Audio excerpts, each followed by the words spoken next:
By Dan Millman. Centuries ago, a wanderer came upon another lone traveler walking serenely through a forest in India.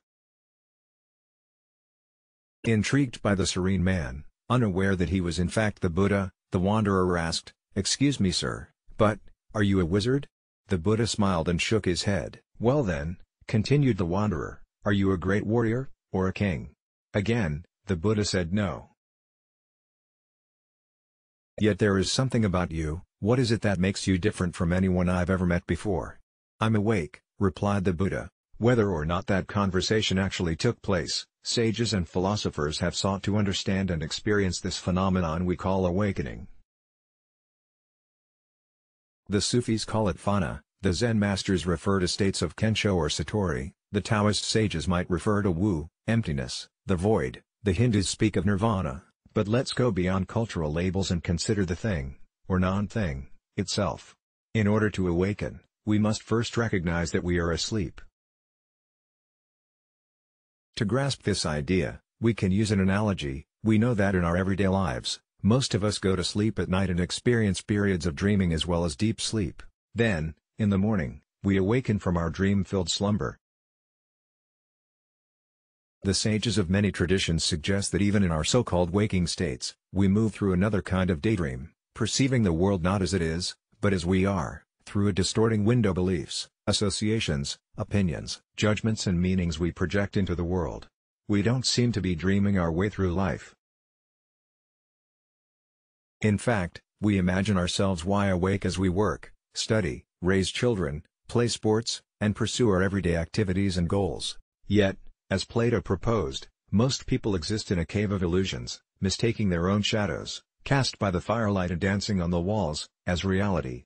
Plato compared awakening to the experience of turning away from the shadows, grasping that there is actually a way out of the cave, into the light of the real world. Today, few of us seek or find a way out.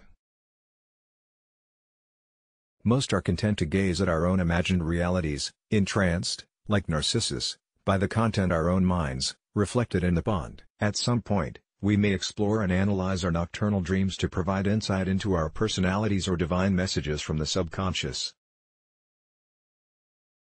Others go beyond such analysis to practice lucid dreaming. Lucidity comes the moment we awaken within the dream, that is, we notice we are dreaming. This is no small realization, since when immersed in a dream, it seems real, which is why we may cry out, for example, when having a nightmare. But when we realize, wait, I'm dreaming this, we become lucid. We can then consciously create whatever we wish within the dream. Being chased by a monster? No problem, we fly away out of its reach or turn it into a daisy. Or we allow ourselves to be devoured and see what follows. Thus awakened, our dreams no longer merely happen to us as actors in a play directed by others. We become the screenwriter of our dreams. And just as lucid dreaming bestows conscious creative power in the dream state, it can do the same in our waking state.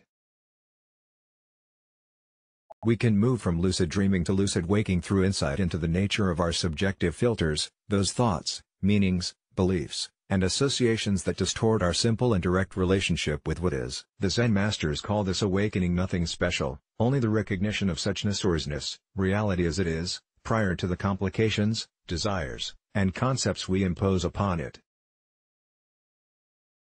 Therefore, awakening is not an achievement, but a noticing.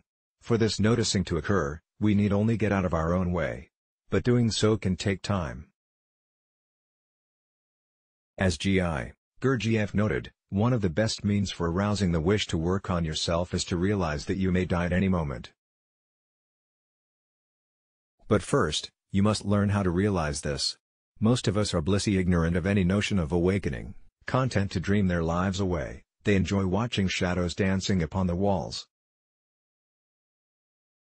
But then something happens that shakes us, a book read, a person met, a moment of insight or a sudden change sends us on a quest for the transcendent, the cave's exit into the sunlight of the real. We begin to suspect our assumptions, we no longer believe our beliefs as firmly as before. We cultivate an interest in awakening from our self-sustained dream. How does one generate such an awakening? There is no single best way, only a way for each individual to discover for himself. But all agree, as Sri Nigasardatta Maharaj reminded his disciples, one must know the self before one can transcend the self. So a practice of insight and self-observation is, for many of us, an essential part of our process of awakening. And it is a process, after all.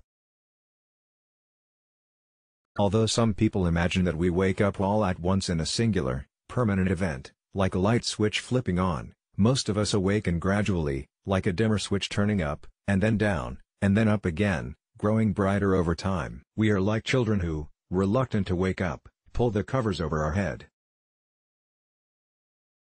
But the light is persistent, rising higher in the sky of our minds, until we finally open our eyes. We come to accept that life comes at us in waves of change that we cannot predict, control, or deny.